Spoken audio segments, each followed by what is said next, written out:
wabarakatuh. Alhamdulillah, puji syukur kita panjatkan kehadirat Allah Subhanahu wa taala karena sampai saat ini kita masih diberi kesehatan.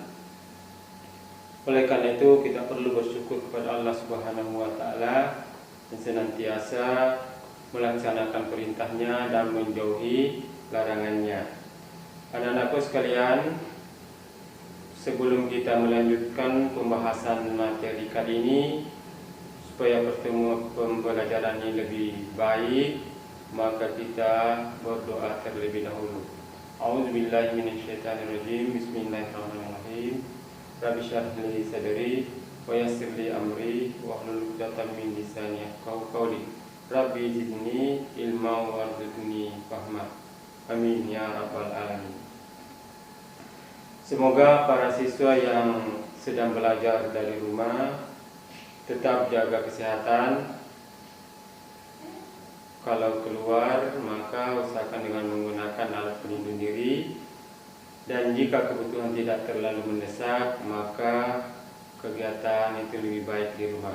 Baik, pada pertemuan kali ini adalah kita membahas yaitu pendidikan agama Islam dengan materi yaitu kehadiran Islam akan mendamaikan bumi Nusantara. Kemudian sub materinya atau temanya adalah cara masuknya Islam di Indonesia. Jadi Islam masuk ke Indonesia itu adalah dengan cara damai. Oleh karena itu mungkin muncul beberapa pertanyaan pada anak-anak sekalian, kenapa kok bisa dikatakan bahwa masuknya Islam Indonesia itu bisa mendamaikan bumi Nusantara? Saya akan memberikan sedikit gambaran silsilah Wali Songo. Jadi kita sering mendengarkan dapat disebutkan tidak akan ada Islam di Indonesia tanpa ada peran khalifah atau khilafah.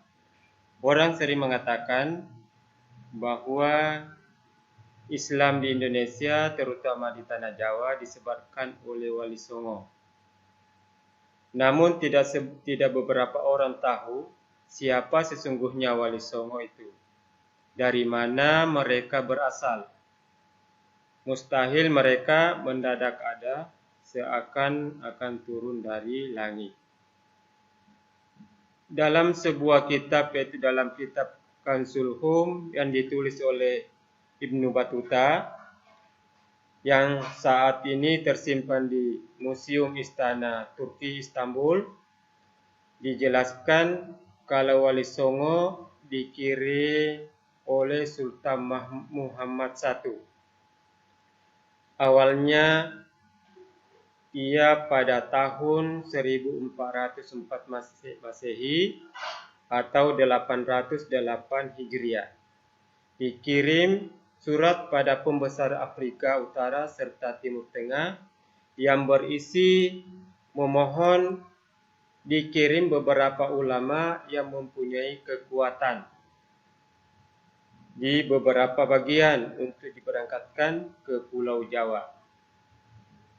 Jadi Wali Songo sebenarnya yaitu para dai atau ulama yang diutus oleh khalifah di saat kekhalifahan Utsmani untuk menyebarkan Islam di Nusantara. Serta jumlahnya ternyata bukan sekedar 9 atau songo, ada 6 angkatan, masing-masing jumlahnya sekitar 9 orang. Memang awalnya diawali oleh angkatan pertama yang dipimpin oleh Syekh Maulana Malik Ibrahim asal Turki pada tahun 1400-an. Ia yang ahli politik dan irigasi itu menjadi peletak dasar pendirian kesultanan di Jawa sekaligus meningkatkan pertanian di Nusantara. Seangkatan dengannya ada 2 wali dari Palestina yang berdakwah di Banten, yakni Maulana Hasanuddin kakek Sultan Ageng Tirtayasa, serta Sultan Alauddin. Jadi masyarakat Banten sebenarnya memiliki jalinan biologis serta ideologi dengan Palestina. Kemudian berikutnya kita masuk, itulah tadi pembahasan secara sekilas tentang Wali Songo. Kemudian kita masuk kepada kompetensi, yaitu memahami sejarah perkembangan Islam Nusantara. Kemudian melakukan rekonstruksi sejarah perkembangan Islam di Nusantara. Kemudian kegiatan persepsi. Persepsi alur perjalanan Islam di Nusantara. Jadi kita akan membahas nanti lebih jauh tentang alur perjalanan Islam di Nusantara. Kemudian cara-cara dakwah Islam di Nusantara. Kemudian kerajaan-kerajaan Islam di Nusantara. Jadi alur ini sangat penting untuk memahami dan mengetahui bahwa jalur apa saja yang dilewati atau yang dilalui Islam masuk ke Nusantara. Kemudian bagaimana caranya Islam disampaikan di Nusantara. Kemudian raja-raja siapa saja yang menyampaikan Islam di Nusantara. Kemudian kita masuk ke alur perjalanan Islam di Nusantara. Kedatangan Islam ke Nusantara mempunyai sejarah yang panjang. Satu di antaranya adalah tentang interaksi ajaran Islam dengan masyarakat di Nusantara yang kemudian memeluk Islam. Lewat jaringan perdagangan, Islam dibawa masuk sampai ke lingkungan istana. Interaksi budaya Islam dengan budaya yang ada sebelumnya memunculkan sebuah jaringan keilmuan, yaitu akulturasi budaya dan perkembangan kebudayaan Islam. Jadi akulturasi budaya ini adalah di mana ajaran Islam, kebudayaan atau budaya atau kebiasaan yang ada di tengah masyarakat, Islam tidak melarang untuk melaksanakan. Tetapi Islam memadukan ajarannya dengan budaya yang ada di tengah masyarakat, sehingga masyarakat merasa bahwa kebudayaannya hilang akibat adanya ajaran Islam. Sehingga itulah Islam mudah diterima di masyarakat. Kemudian diterimanya agama Islam di Indonesia dipengaruhi oleh beberapa hal. Jadi Islam itu masuk ke Indonesia ada beberapa hal yang mempengaruhinya. Di antaranya, ajarannya Islam mudah diterima. Jadi ajaran Islam mudah diterima. Yang kedua, cara masuk agama Islam sangat mudah, yaitu dengan mengucapkan 2 kalimat syahadat. Kemudian Islam memandang semua manusia memiliki derajat yang sama, tidak membedakan kasta, tidak membeda-bedakan. Jadi itulah sehingga Islam mudah diterima di masyarakat, karena di mana masuk Islam caranya sangat mudah. Kemudian di tengah-tengah masyarakat tidak ada perbedaan antara masyarakat biasa dengan masyarakat yang lainnya, sehingga masyarakat menerimanya dengan baik. Kemudian setelah itu Islam masuk ke Nusantara. Kemudian ada beberapa teori tentang kedatangan Islam di Indonesia. Jadi ini ada beberapa teori, di antaranya teori Mekah. Menurut teori ini, proses masuknya Islam adalah langsung dari Mekah atau Arab yang terjadi pada abad pertama atau Masehi. Para pedagang dari Timur Tengah memiliki misi dagang dan sekaligus berdakwah. Bahkan berdakwah menjadi motivasi utama mereka datang ke Indonesia. Itu teori Mekah. Kemudian datang teori kedua. Teori kedua yaitu teori Persia. Teori ini mengatakan bahwa kedatangan Islam ke Indonesia berasal dari daerah Persia atau Parsi, sekarang Iran. Sebagai buktinya, ada kesamaan tradisi, yaitu tradisi merayakan 10 Muharram atau Asyura. Menurut teori ini, Islam dibawa oleh perdagangan dari Iran pada abad 11. Terdapat dua bukti. Yang pertama, setiap tanggal 10 Muharram dilaksanakan upacara tabuik di Bengkulu. Yang kedua, bukti adanya kesamaan ajaran Sufi yang dianut oleh Syekh Siti Jenar beraliran Al-Hallaj. Kemudian teori ketiga yaitu teori Gujarat. Menurut teori ini mengatakan bahwa kedatangan Islam ke Indonesia berasal dari Gujarat pada abad ke-7 Hijriah atau abad ke-13 Masehi. Gujarat terletak di India bagian barat berdekatan dengan Laut Arab. Bukti pertama yang mendukung teori ini adalah bentuk batu nisan Sultan Malik Al-Saleh, Sultan dari Kerajaan Samudra Pasai. Batu nisan ini mirip dengan batu nisan yang ada di Gujarat.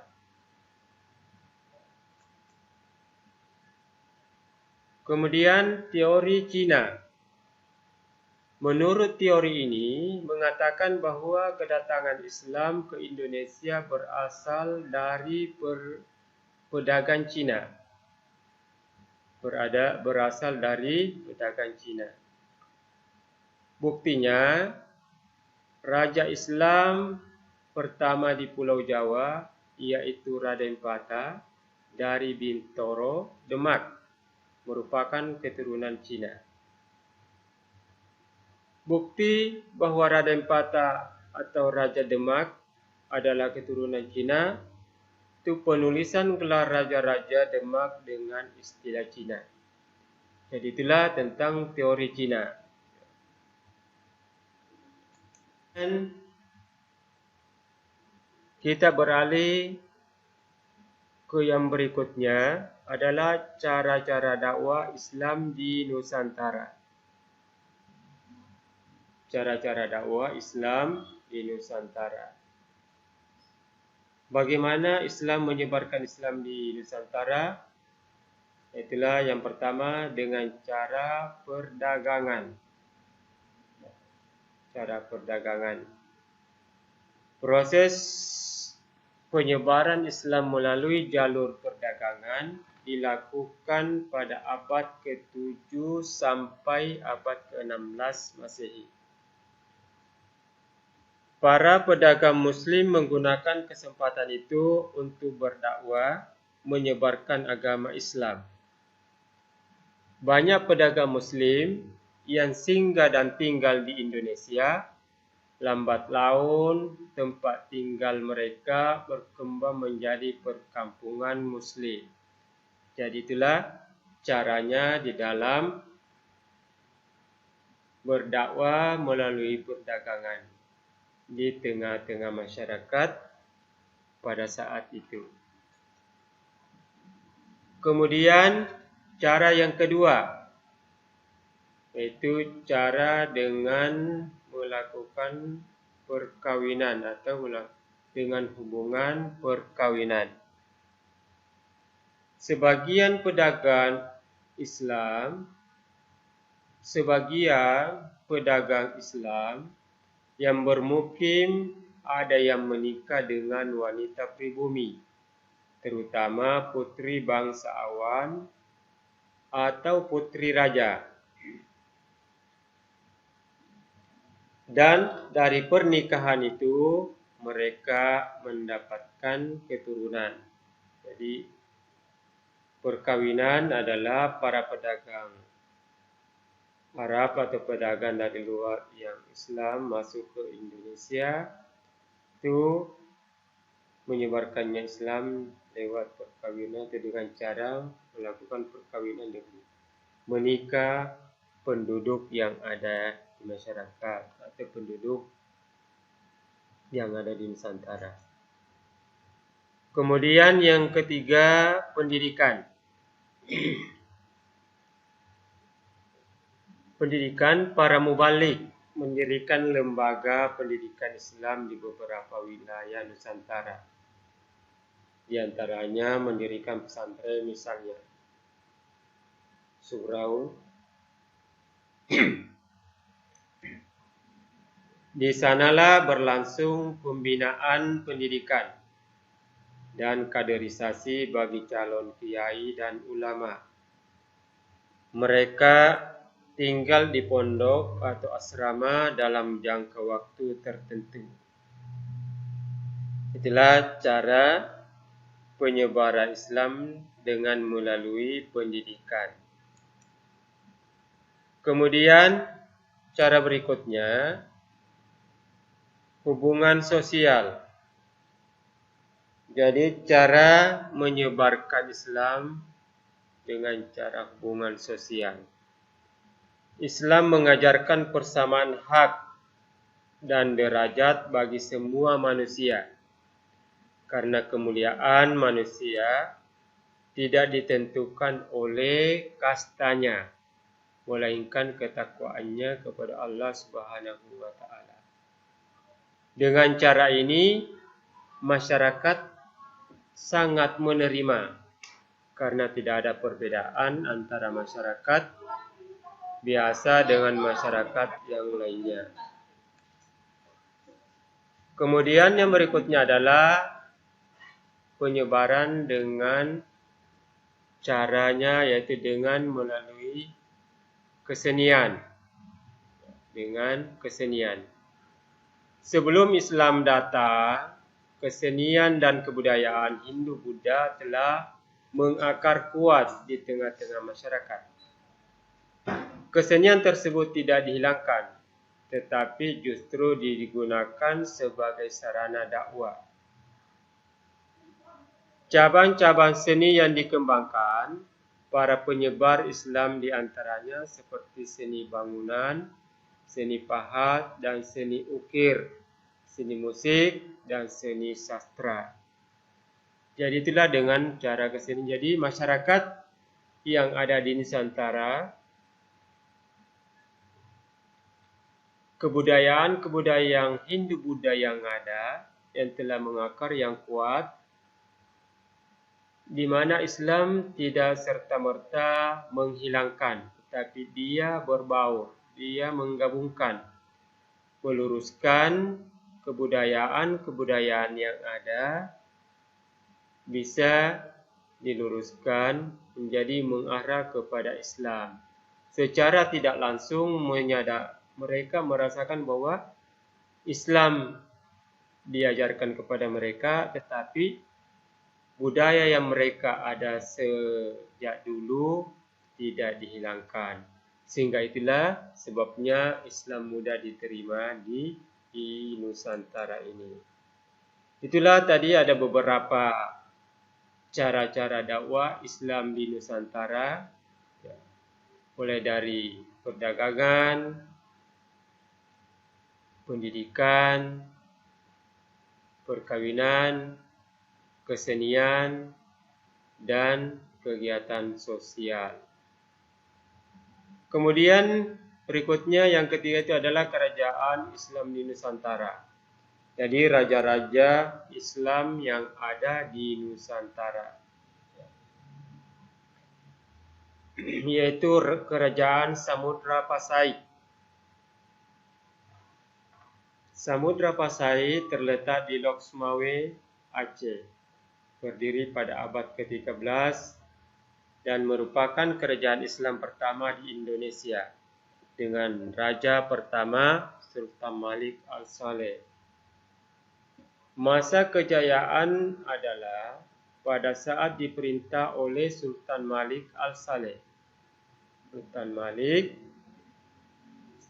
Jadi masa kejayaan adalah pada masa diperintah oleh Sultan Malik At-Tahir II dengan bukti Samudra Pasai menjadi pusat perdagangan penyebaran agama Islam. Kemudian Samudra Pasai berakhir. Pada tahun 1521 Masehi, kerajaan ini ditaklukkan oleh Portugis. Merupakan kerajaan Islam di Indonesia dengan Raja pertama Sultan Malik Al-Saleh. Selanjutnya, kerajaan Samudra Pasai mulai mundur dan berada di bawah kekuasaan kerajaan Aceh. Kerajaan Samudra Pasai berakhir pada tahun 1524 Masehi. Ini adalah salah satu bentuk atau bukti peninggalan sejarah dari Samudra Pasai. Kemudian kerajaan Aceh. Ini adalah salah satu bentuk peninggalan sejarah kerajaan Aceh yaitu berupa masjid. Kerajaan Aceh terletak di tepi Selat Malaka yang berpusat di Kutaraja, Banda Aceh. Berdiri pada abad ke-16 dengan Raja pertama Sultan Ali Mugayyad Shah sekitar tahun 1514 sampai dengan 1528. Raja terkenal dari Aceh yang membawa ke zaman keemasan adalah Sultan Iskandar Muda, yaitu sekitar tahun 1607 sampai tahun 1636. Ia berhasil menaklukkan Johor, Pahang, dan Kedah. Kemudian kerajaan Demak. Kerajaan Demak terletak di muara Sungai Bintoro, Demak, Jawa Tengah. Berdiri pada abad ke-16 dengan Raja pertama Raden Patah. Setelah wafat digantikan putranya yaitu Adipati Unus yang memerintah dari tahun 1518 sampai 1521. Demak mengalami kejayaan pada masa Sultan Trenggono, sepeninggalan Sultan Trenggono. Jadi Demak mengalami kejayaan pada masa Sultan Trenggono. Ini adalah salah satu bukti peninggalan sejarah kerajaan Demak. Berikutnya, kerajaan Pajang sekitar tahun 1568 sampai 1586. Kerajaan Pajang adalah penerus dari kerajaan Demak. Kerajaan pertama kesultanan ini adalah Jaka Tingkir yang berasal dari Pengging di lereng Gunung Merapi. Menjadi bupati di Mataram sebagai imbalan atas keberhasilannya menumpas Arya Panangsa. Ki Ageng Pemanahan wafat pada tahun 1575 Masehi. Dalam bentuk peninggalan sejarah kerajaan Pajang.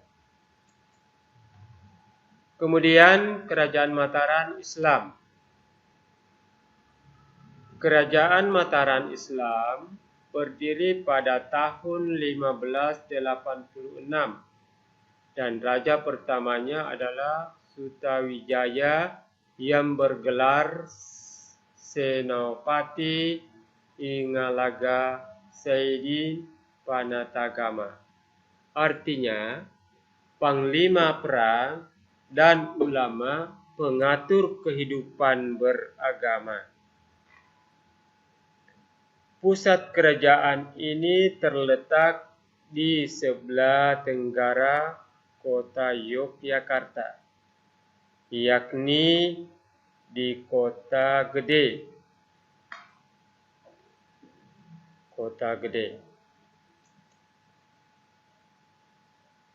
Kemudian yang berikutnya adalah kita membahas Kerajaan Banjar.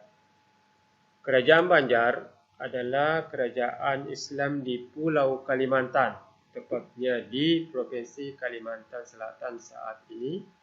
Kerajaan ini berdiri pada tahun 1526 Masehi dengan Sultan Suryansah sebagai Sultan pertama. Di wilayah kekuasaan Kerajaan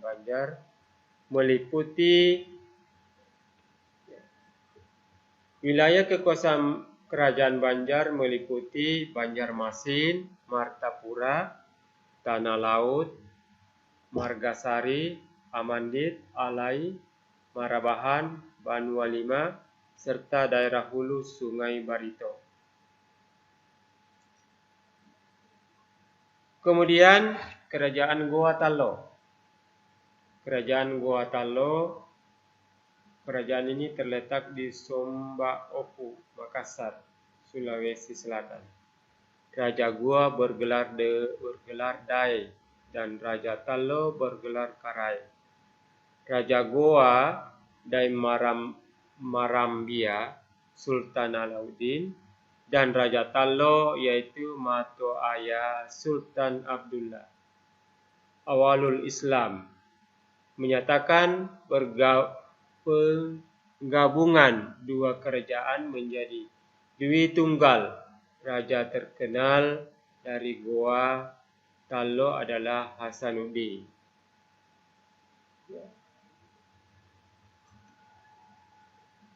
Kemudian Kerajaan Ternate Tidore. Kerajaan Ternate atau Tidore terletak di Sampalu, Ternate, dan Pulau Tidore di Maluku Utara. Berdiri pada abad ke-16 dengan Raja pertama Sultan Zainal Abidin tahun 1486 sampai 1500 Masehi. Raja terkenal adalah Sultan Hairundadan, Sultan Ba'abullah yang gigih melawan dan mengusir Portugis dari Maluku. Itu sekitar tahun 1536 sampai 1583. Tidore didirikan oleh Sultan Mansur. Raja Tidore yang terkenal adalah Sultan Nuku. Sekian pertemuan kali ini. Mudah-mudahan apa yang Bapak sampaikan dapat bermanfaat pada anak-anakku sekalian. Tetap semangat belajar agar masa depan lebih baik. Menuntut ilmu itu adalah wajib hukumnya, maka jangan sampai Anda terpengaruh oleh keadaan atau kondisi yang ada mengakibatkan semangat belajar berkurang. Tetap semangat belajar walaupun dari rumah. Tidak ada waktu untuk tidak belajar. Sekian, Assalamualaikum warahmatullahi wabarakatuh.